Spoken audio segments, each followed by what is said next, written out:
them in the right order. Shuffle, shuffle. I know. Alright, let me have a swig of this. I'm gonna need it, or George's gonna need it, that's for sure. And if there is any crude jokes, I am sorry. Take it as it's meant to come across or something. Okay, so, hello everybody. Firstly, I just wanted to say I hope you've all had a good day so far and a good evening. What a beautiful ceremony and what a fantastic reception we're all having so far. And some of you may know, or for those that don't, my name's Adam. I am the best man. And if you... I am. And deep down, everyone... No. Obviously, those who may be feeling the effects of the alcohol and you're concerned because you think you may be seeing double, you're not. There is a secondary inferior best man sitting there. No problem. See, it is normal tradition that there is normally one best man.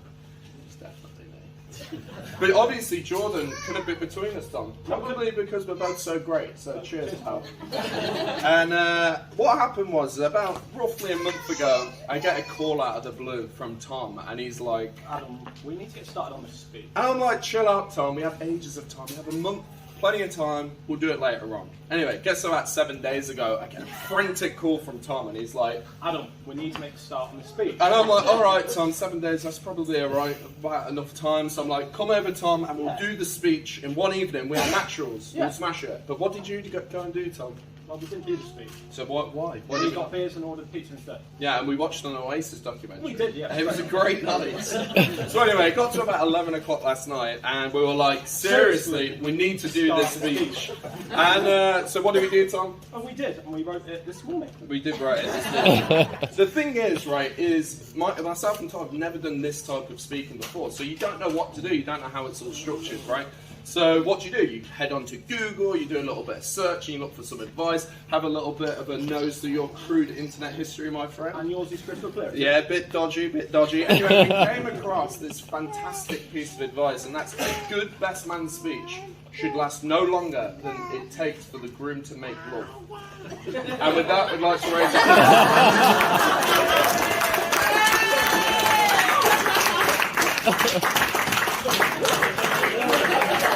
That's it.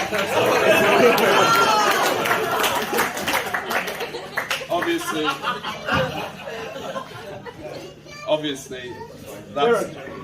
that's a joke. It gets cruder. No, but seriously though, obviously that is a joke. Obviously, but in preparation for tonight, George, and in the spirit of making love, myself and Tom have got you a present. I don't want to give you this present. And it is a pack of Olympic condoms, Jordan. Right? All we ask, my friend, is don't go for gold, go for silver and come second for once. I'm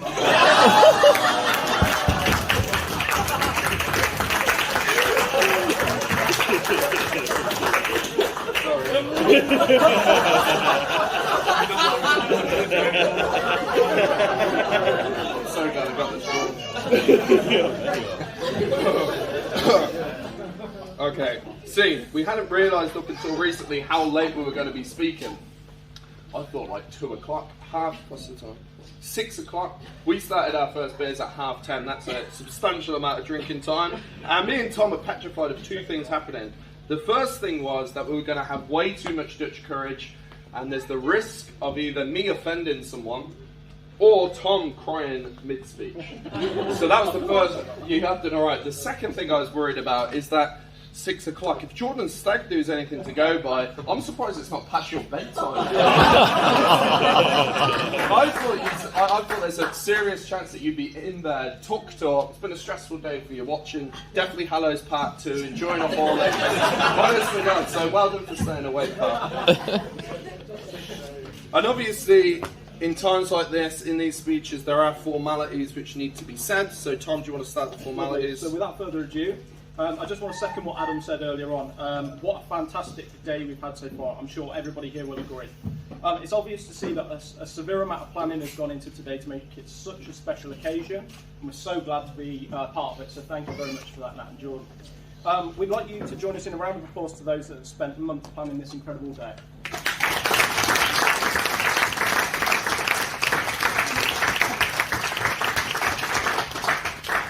Secondly, I just wanted to quickly say about the bridesmaids today. You look absolutely incredible, extremely beautiful, so I just wanted to have a round of applause for our bridesmaids, please. And just so you know, bridesmaids, I am actually a single bachelor. We'll watch it.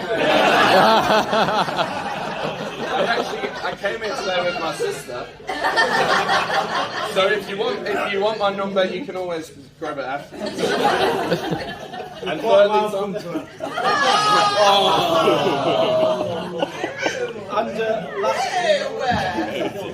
And lastly, I'd like to move on to the bride of the day, Natalie.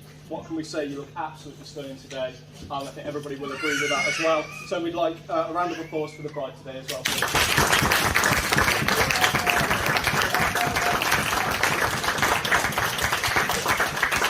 Where are we, Tom? We've done the intro gag. Yeah, we've made some crude jokes. We've done all the formalities. Right, we can get started roasting Jordan. Best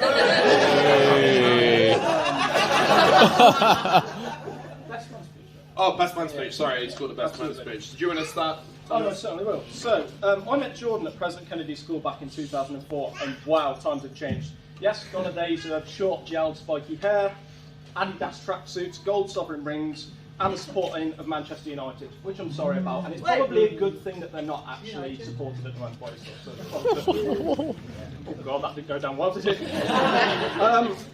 So, the man that you see before you still has the same sort of traditions that we had to some, which of course was the embodiment of Noel Gallagher, sorry, from Jordan, and also the love of the music that makes him the guy that he is today, and the guy that I've known and very proud of for the music that he actually listens to as well, which I'm very, very happy with.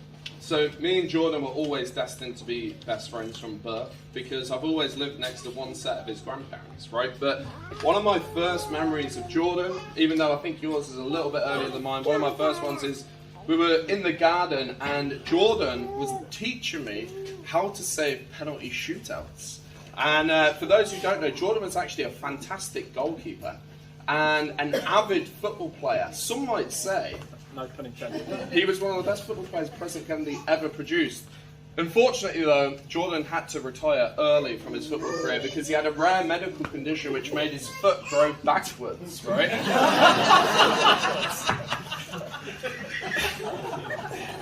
I think it was a rare medical condition. Anyway, that's what we spread around school, either way. So, but if anyone wants to know what the amazing expert advice Jordan gave me on how to save penalty kicks, it was as a goalkeeper, as you see that striker there in front of you and he's running up to take the hit and he's picking which side he's going to go, what you need to do as the goalkeeper is just, yes, so cheers mate, amazing advice. Expert goalkeeper advice. The other thing you find with Jordan is he always had an affinity for throwing things, whether it was rocks, apples, glue sticks, grapes or even the occasional egg. So let's briefly touch upon some of these, shall we? See, Jordan thought it would be a very good idea to chuck rocks at the technology block at President Kennedy's school. I know, a lot of you won't know this. Now, the roof of the technology block was made of glass, and he did this across months and months and months. And shit shock horror, one day, the roof smashed, but Jordan didn't get the blame for this, though. Two of his unsuspecting friends took the blame for that. And unsurprisingly, they're not here today. So. Once again, Jordan used to love grapes, but not in the conventional way. You see, most people, they would bite down on a grape, they'd intake the grape in the summer. But not Jordan, of course. You see, Jordan will use the grapes as a weapon. He uses them throwing them at people. Of course, again, he avoided the blame. In fact, I think you got the blame for one, and I'm sure you nearly got beaten up for that. Oh no, I don't even like grapes as well. It's even worse. See, Jordan was a little bit of a shit at school, and he comes across now like he's very, like he said, he was like, I've no skeletons in my closet, I have nothing to be worried about. It's like, you really do. So, and I know his mom and everyone will find this hard to believe, but he was a bad influence on me. And one Halloween, he actually convinced me to come out egging people's houses with him. It did, it happened, and we went egg. I'm sorry if one of your houses was egged that night. And after we'd finished egging a guy called Noel Edmonds' house, Honestly, he looked like Noel Edmonds. Well, an Indian version of Noel Edmonds. Anyway. We were walking down, all the eggs had gone, we were wiping the yolk away from our hands, and we walked down Beak Avenue and we were singing the master plan. And even though that's not very funny, it was going back to our unsuspecting parents, and it's one of my favourite memories of the night. So. Some of you may or may not know, we were nicknamed the Oasis Crew at school. A label that Jordan upheld very, very fondly, actually. From the age of 14, we actually formed our very first band, as Jordan appropriately said earlier. The name was actually appropriately named, and we were called Noise. With the Z. Do you actually remember our first gig, Tom? I do, actually. It was at the Herald Pub in Canley. Basically, if you've never been there, it's up a shithole. Well, it didn't actually dawn on us on the day that we'd actually need our own microphones and our own mic stands until the day of the gig. Now, luckily for us, we were at school. So at school during the day, it gave us kind of a great / not so great idea. And that was that it dawned on us that we could borrow 2 SM58 microphones and we could borrow a mic stand. That pretty much came in handy as a third leg. So what we did in the middle of school is we decided to evade capture. We made it through the school, we evaded all of the teachers, and we made it to the escape vehicle. And it was driven by our getaway driver, Ray, right? Now, I was a bit worried that he would notice all of the additional gear we were putting in the car, but fortunately for us, he was distracted because he was just slagging off the inept government in charge. And I just wanted to say again, George, like everyone else has said, Ray is definitely watching down on you and Natalie, and he is super, super proud. And like I said, if he was here today, he would have a thing or two to say about this government. So, yeah, just to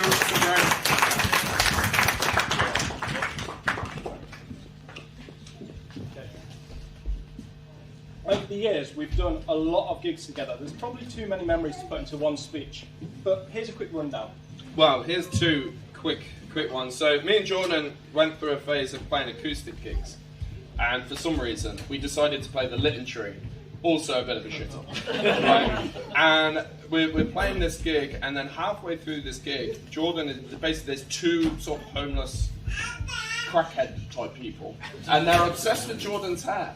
And they're like, Noel Gallagher, play Wonderwall, play Wonderwall. Jordan's like, I'm not playing Wonderwall, I'm not playing Wonderwall. Anyway, so they come up on stage, and obviously what I should do, I just went and sat down and recorded the whole thing. But Jordan did actually play Wonderwall, and then out of nowhere, an undercover police officer, I'm not lying, an undercover police officer pops up, arrests the 2 people on stage. Jordan goes flying off his little stool. I guess that's, I suppose, what you get when you play the Litten Tree. But the second gig, which I'll always remember from Jordan, is when we played the Dog and Trumpet. And it's one of Jordan's finer moments for sure. So we were on very, very late, about 12 o'clock, and we had a support band who was supporting us. And we watched the support band. Jordan obviously wasn't impressed, as he ever is. And we go upstairs anyway to get some fresh air. And as we're getting some fresh air, this guy approaches us. He's like, guys, I'm really looking forward to your gig later on. He goes, what do you think of the support band? And Jordan's like, I thought the support band was shit, especially the guitarist. To which this guy's like, shocked, and he's like, but the guitarist is my son. To which Jordan responds after a few too many egg ones, well, he was shit as well, right? So anyway, he walks off, we go in, we do the gig, we get kicked off stage for reasons I won't show you here. And then as we're being kicked off stage, this guy is heckling us, right? Obviously, he just offended his son. And he's heckling us and he's heckling us. And as we're walking off stage, Jordan looks at me and I look back at Jordan. And he strolls up to the microphone and he just calls the guy a word which rhymes with hunt and starts with a C. And honestly, mate, absolute C. This is what you've allotted to your family. It's only rock and roll. It's only rock and roll. I think you've been watching too much Noel Gallagher. And I've been playing guitar for a good number of years, but of course, not many people know this, but I actually taught Jordan the first thing about guitars, and that was with the very, very infamous so-called hammerhead pull-off, which of course was me proving I knew absolutely nothing at the time about guitaring at all, and it was me trying to act like the new David Gilmour, trying to impress Jordan. Obviously it didn't take long before he was better than me at guitar anyway. And I've slagged Jordan off a lot tonight. There's more stories, and I shared a few stories with them in the car that I won't share because it's just not fair. But what I will say is that when my dad passed away, he was around within 15 minutes and he stayed with me the whole day. And I just hope that you have as good of a friend in those times of need. So cheers, mate.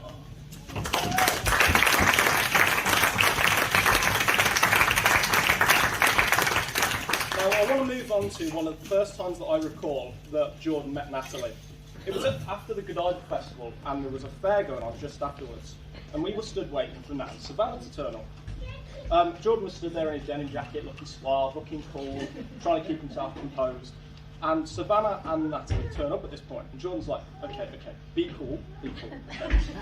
Now Jordan had the chance to be the romantic here, to accompany Nat onto one of the rides, which I remember Nat actually saying and hinting, oh, do you want to come on one of the rides? And Jordan goes, no, I'm actually okay. I'm going, what are you doing? I'm thinking in my head, what the hell are you doing? Like, this is your chance. This is a chance for you to basically be sat next to her on a ride, hold her hand, get close to her. But no, Jordan being Jordan decides that the best ride to go on was the least romantic ride he could have chosen, which was to accompany Nat onto the bumper cars. Yes, of course, there is nothing more romantic than slamming into your future partner from behind.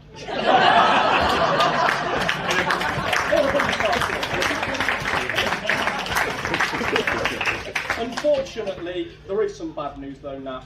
You still have a lot of competition from Jordan's other lady loves in his life. They do have similarities to Nat, of course. They both have heads, they both have necks, and they both have bodies. The only differences between Nat and his other loves are the other loves have 6 strings. She might have a G-string. I'm a guitar, there's a G-string. Very terrible. He told me not to Of put course, that in. it's Jordan's love of the guitar. So there's still some competition, Nat, but I know they'll come a close second to you. But with all seriousness, we couldn't think of a couple more suited for each other, that bounce off of each other the way that you two do. Honestly, Nat, once again, you look amazing today, and Jordan, you're a very, very lucky man. We cannot wait to see what's next for the both of you. Yeah, and before we finish, you know, like I said, me and Tom had never done this before. Honestly, this morning we didn't even know what a Toastmaster was. But now we do. So can we please be all standing, please? Have another drink. As being the new Toastmaster, we would like to raise a toast to Mr. and Mrs. Nevin. To Mr. and Mrs. Right, drop them.